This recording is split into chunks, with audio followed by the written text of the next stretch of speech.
My stepsister took and totaled my car, but my dad blamed me for being irresponsible. Years later, he asked me to let her move into my house. So I refused and said, "I'm irresponsible, remember?" Can you believe, after years of absolute silence, my own father had the audacity to call me up, asking me to let my stepsister, the one who stole and wrecked my car, then blamed me for it, move into my house? My response? A resounding no. Because you see, I'm irresponsible. Or at least, that's what he taught me. It started, I guess, with my parents' divorce. Not that I was surprised. They were always arguing, shouting over the dumbest stuff. My dad was this guy who always had something to complain about. My mom, well, she didn't have the patience to deal with him. So the split? Inevitable, I think. At first, I thought maybe things would calm down. No more fights, just peace. But no, things got a lot weirder fast. They agreed to split custody of me. Weekdays with dad, weekends with mom. So, I'm bouncing back and forth between their houses. And it was lonely, man.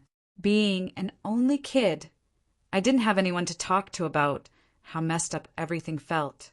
Then, 3 months after the divorce, my dad hits me with this announcement. Big news. He's getting remarried. He's moving in this woman, Mary, along with her daughter, Jessica. He's acting like it's the best thing ever. Like I should be happy to suddenly have a new sister. I remember sitting there, just nodding along, but inside I was screaming. I didn't ask for any of this. I didn't want a new mom, and I definitely didn't want some stranger invading my space. So I meet them. Mary seemed all right at first. Kind of cold, but not rude. But Jess? She's like this perfect, shiny 14-year-old. All smiles and sweetness. At least, that's what everyone else saw. The first couple of weeks, I tried to be nice, get along. But it became clear real quick that this was not going to be some Disney movie where we all magically get along and become one big happy family. Nope. Jess was the favorite right off the bat. And it sucked. Like on her birthday, my dad threw her this big party with cake, decorations, the whole deal. And I'm just standing there like, what the heck? Because my birthday was 2 months before that. And guess what? I got nothing. Not even a happy birthday from him. I'm not exaggerating. He legit forgot. But for Jess? Oh, she was the princess. And I was just there. It didn't stop there either. My dad started driving her to school every day. Another slap in the face, because I still had to take the bus like some random nobody. And if I ever did something wrong, like literally anything, my dad would be on me in a second, criticizing me for not being like Jessica, who is always so well-behaved. Yeah, right. I remember one time I came home from school and found she had borrowed my favorite sweater without asking. When I told her not to touch my stuff again, she ran to my dad, fake crying, acting like I was being mean to her. What did my dad do? Took her side, of course, saying I needed to learn to share. It was ridiculous.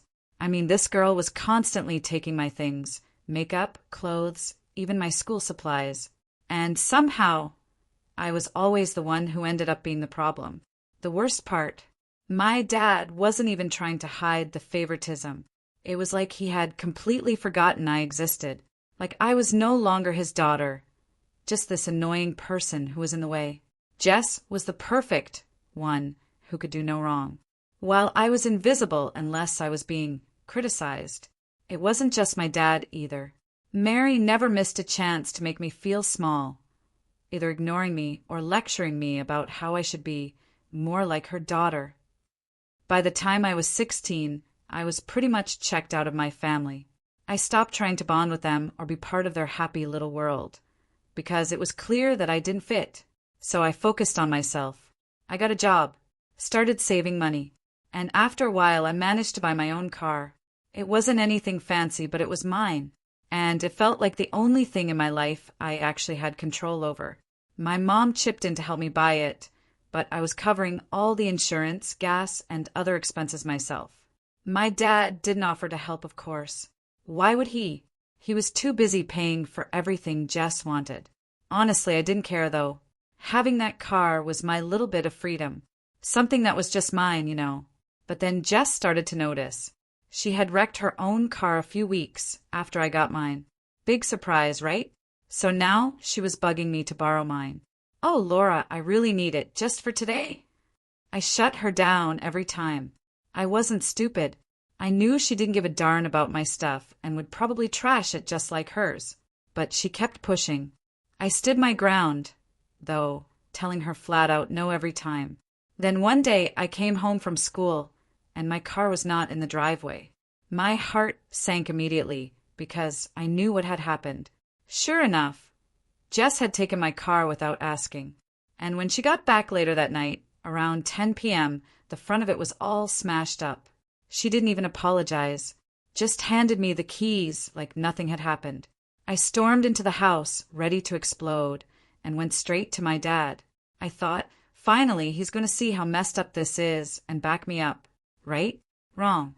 Instead, I got a lecture about being selfish. Selfish because I didn't want to share the car I had worked for, paid for, and maintained on my own. He didn't care that Jess had stolen it and wrecked it. Nope. It was my fault for not letting her borrow it in the first place. Mary chimed in, too, of course, like it was some sort of family gang-up. They all turned on me, making me feel like I was crazy for even being mad. Jess? She sat there acting all innocent, like she didn't just steal and wreck my car. I was furious. I could feel my blood boiling, but there was no point arguing anymore. So the next day, I packed up my things and moved to my mom's place. My dad didn't even try to stop me. He didn't care. I was just gone from his life, and that was it. 5 years went by without a word from him or Jess. Not one. Phone call, not one text, nothing. But honestly, I didn't miss them. Fast forward 5 years. I'm in college, living my own life. Things are going pretty good. I mean, I'm not rich or anything, but I'm making it work. I got a place off campus, a job that pays the bills, and friends who actually care about me, unlike my so-called family. Life finally felt like it was mine. Then, out of nowhere, I start getting these calls. At first, it was just 1 or 2, and I didn't recognize the number, so I ignored them. I'm not the type to answer calls from numbers I don't know. Too many scammers out there, you know. But then the calls kept coming. Same number, over and over again. I was like, what the heck? So I finally answer, thinking maybe it's important or something. And guess who it is? Jessica. Freaking Jessica. I hadn't heard from her in 5 years. 5 years of nothing from her or my dad. The second I heard her voice, my stomach dropped. Like, what could she possibly want after all this time? She didn't even sound like she cared about not speaking to me for years. She just jumped right into it like we talked yesterday. No big deal. Hey Laura, it's been so long. How have you been? I was kind of stunned at first. I didn't know whether to laugh or hang up. I decided to just be polite for the moment because I was curious about what she wanted. No way she was calling out of the blue just to chat, right? I'm fine, I guess. What's up? I said, keeping it short because I wasn't in the mood for small talk. She starts going on and on about how she's moving to my city for a new job or something. Apparently, she's had a rough couple of months, lost her place, and now she's relocating. I'm just sitting there listening, thinking, why are you telling me all this? And then she hits me with it. So, I was wondering if I could crash at your place for a while. You know, just until I get settled. I heard from Dad that you live there, and I figured we could help each other out. I almost dropped my phone. First off, Dad was still apparently keeping tabs on me, which was creepy enough. But the fact that Jess assumed I would let her move in after 5 years of silence? I could not believe the nerve. It wasn't like we were close before she ruined my car, and now she thinks I'm just going to welcome her with open arms? I took a second before answering because I didn't want to just yell no and hang up, even though that's what I felt like doing. I don't know, Jess. I mean, I don't really have room for anyone else here, and I've been managing on my own for a while now, I said, trying to sound as calm as possible, but inside I was raging. She didn't even hesitate. Oh, I won't take up much space. I don't even have much stuff with me, and I won't be able to pay rent right away, but you've been living there on your own, so I figured it wouldn't be a big deal. She said it like it was the most normal thing in the world. Like I should just be cool with the fact that she expected to live rent-free in my place. It wasn't even a request at that point. It was more like she had already made up her mind and was just waiting for me to say yes. But here's the thing. I've worked hard to get where I am. I don't have a lot, but I've been doing everything on my own. There's no way I'm letting someone who wrecked my car and hasn't spoken to me in years just waltz back into my life and take advantage of me. I'm sorry, Jess, but that's not going to work for me, I said. Finally, just putting it out there. I've got my own stuff going on, and I'm not really in a position to have anyone else staying here right now. I thought that would be the end of it, but of course, she wasn't done. Laura, come on.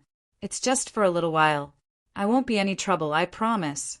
I just need a place to crash. You're my sister. You cannot just leave me hanging like this. I could hear the frustration in her voice, but that didn't make me feel any more guilty. If anything, it made me mad. Now I was her sister? Where was all this family talk when she and my dad made my life hell? Where was she when I moved out and never heard from them again? I took a deep breath. Look, I'm sorry you're going through a tough time, but I can't help you. You'll have to find another place. I'm sure there are other options. Her tone changed real quick. She went from fake sweet to irritated in a second. I can't believe you're being like this. I thought we were past all that old stuff. You've been doing fine, and it's not like you don't have space. This isn't fair, Laura. I had to laugh at that. Fair?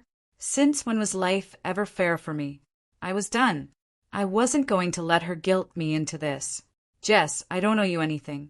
I've been taking care of myself just fine without you or Dad, and I'm not going to change that now. I'm sorry if you're struggling, but that's not my responsibility. There was a long pause, and I could tell she was fuming, but honestly, I didn't care. I had spent enough years bending over backward for people who didn't care about me, and I wasn't about to start doing it again. Well, thanks for nothing, she snapped before hanging up on me, and just like that, the conversation was over. I sat there for a minute, just staring at my phone. I felt a weird mix of emotions, relief, anger, disbelief, but mostly I just felt tired. Like, why did I even have to deal with this? I had built my own life, moved on from the mess of my childhood, and now they were trying to drag me back into it. But at least I stood my ground. That's one thing I've learned over the years. If you don't stick up for yourself, people will walk all over you. And I am done being walked on. So, after the whole mess with Jessica, I figured things would go quiet again, like they had been for the past 5 years. I was actually kind of relieved after I told her no. I didn't feel bad about it because, honestly, she didn't deserve my help after everything. But life doesn't just let you move on that easy, right? It was a few days after the whole Jessica thing, and I was just chilling, trying to get some schoolwork done, when my phone rang again. This time, it wasn't an unknown number. It was my dad. Yeah, my dad, who hadn't bothered to contact me once in 5 years. I stared at the screen for a second, kind of frozen, because I honestly didn't expect him to call me ever. A bunch of thoughts rushed through my head. Maybe he was calling to apologize, or maybe he had finally realized how badly he treated me. I don't know. I guess part of me was still holding out. Hoped that he would call just to say, "Hey, how are you? I miss you," or something like that. So stupidly I answered, "Hello," I said, trying to keep it neutral because I wasn't sure what was coming. "Laura," he said in that serious, annoyed tone he always used, like he was about to lecture me. Right then, I knew this was not going to be a nice conversation. "Hi, Dad," I replied, already feeling the tension building. "I heard from Jessica," he said, and immediately I could feel the heat rising in my chest. Of course, he was calling because of her. "Oh, yeah," I said, trying not to let the frustration leak into my voice. He sighed, the kind of sigh that made it sound like I was the problem here. "She told me you refused to help her. She needed a place to stay, and you just turned her away. How could you do that to your sister?" My sister? He actually had the nerve to call her that. I hadn't heard from him in years, and now he was coming at me. accusing me of being selfish because I didn't let the girl who wrecked my car and ignored me for half a decade crash at my place. I could barely believe it. "Dad," I said, trying to stay calm even though I was boiling inside. "Jessica," and I haven't spoken in 5 years. "She took my car without asking, wrecked it, and you didn't even care. You didn't even check on me after I moved out. Now she suddenly needs a place to stay, and I'm just supposed to forget everything and let her move in." "You're still holding on to that," he snapped, like I was being unreasonable for remembering the whole car incident. "That was years ago, Laura. She's your family. You need to get over it." Get over it? Seriously? It wasn't just about the car. It was about being ignored, being treated like I didn't matter for years while he doted on Jess like she was his real daughter. I was not going to let him twist this around and make it seem like I was the one in the wrong. "Dad, it's not just about the car. You and Jessica made my life hell back then. You never cared about me unless I was in trouble or being criticized. I'm not going to let someone who has treated me like crap for years just walk back into my life because now they need something." There was a pause on the line, and for a second I thought maybe I had finally gotten through to him.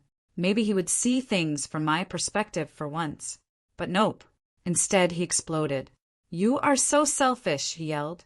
"All these years I thought you would grow up and learn how to be part of a family, but you are just as inconsiderate as ever. Jessica needed you, and you turned your back on her. What kind of person does that?" I could not believe what I was hearing. I was selfish? The guy who hadn't spoken to me in years, who never once checked to see if I was okay after I moved out, was now calling me selfish because I didn't want to let his golden child mooch off me? It was like I was living in some kind of twisted, alternate reality.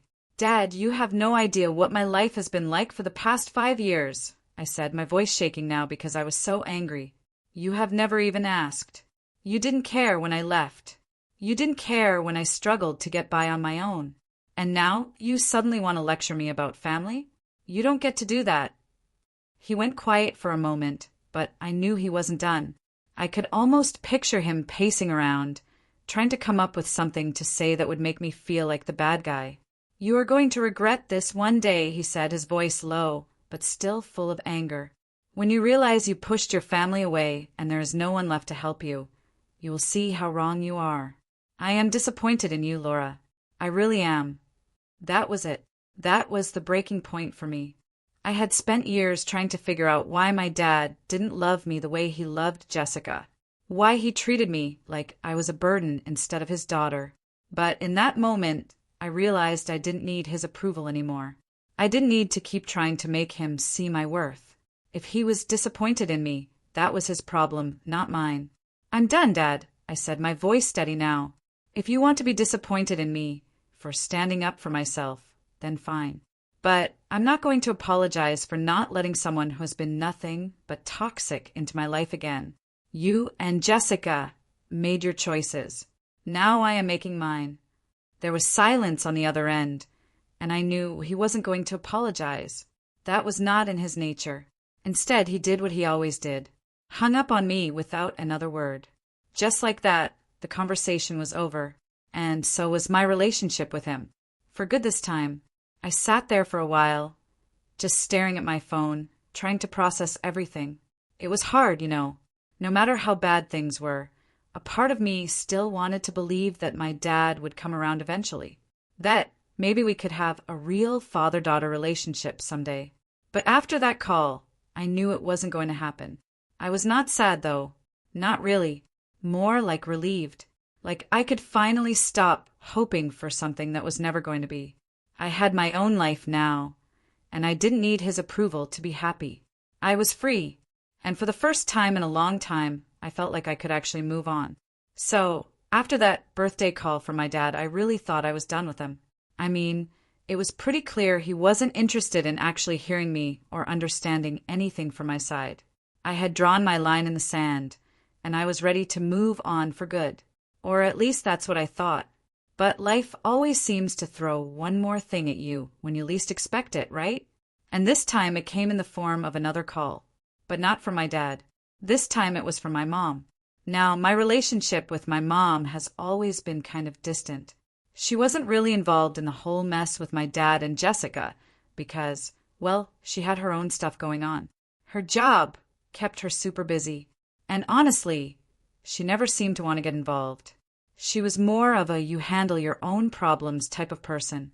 So, when she called, I wasn't sure what to expect. We hadn't really talked about any of the drama that had been happening recently, and I figured maybe she was just calling to check in or ask about school. "Hey, Mom," I answered, trying to sound casual, even though I was a little on edge after everything that had been happening. "Hi, Laura," she replied, her voice sounding more serious than usual. "I wanted to talk to you about something. It's about your dad and Jessica." Here we go again, I thought.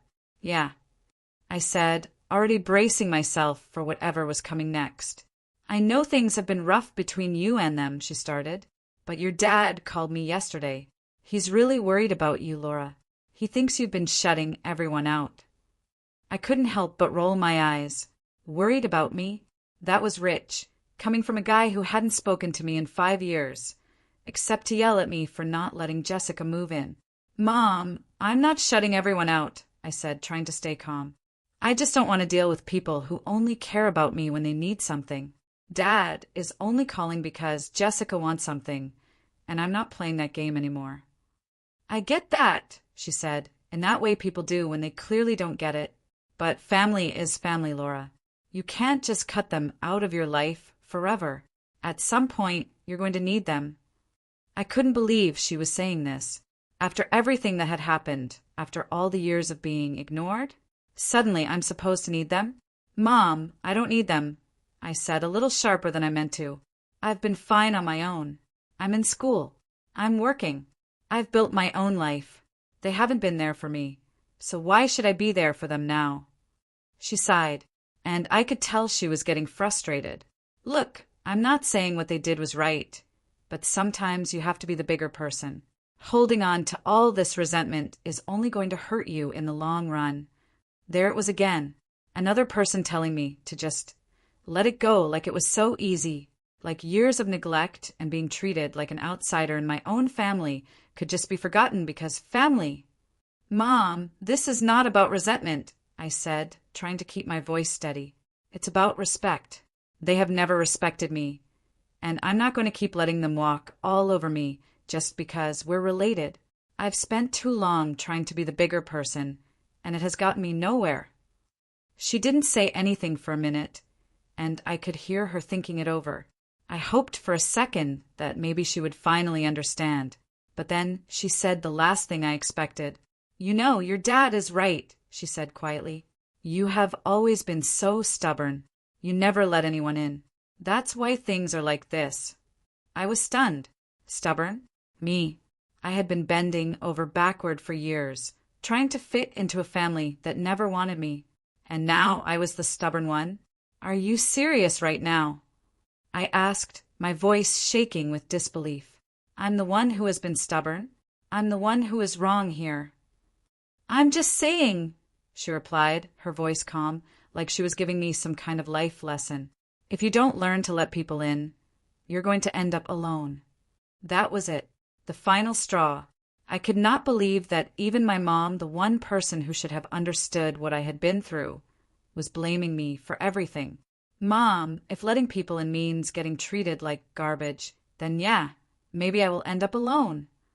I snapped, "But at least I won't be miserable. I'm done being the one who has to make everything better.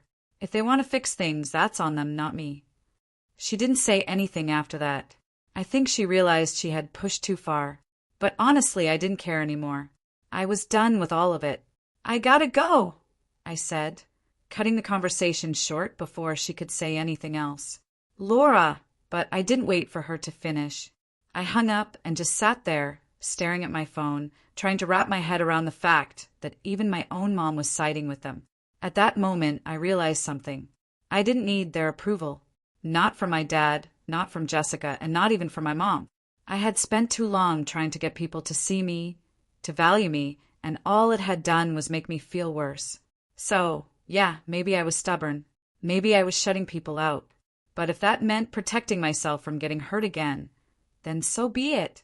I would rather be alone and happy than surrounded by people who didn't really care about me. And with that, I finally felt like I could move on. For real this time. So what about you? Have you ever had to cut ties with family, even when it felt like the toughest decision of your life? Or have you realized that some relationships, no matter how much you want them to, just can't be salvaged? Let me know your thoughts and experiences in the comments below. I'm really curious to hear what you all think.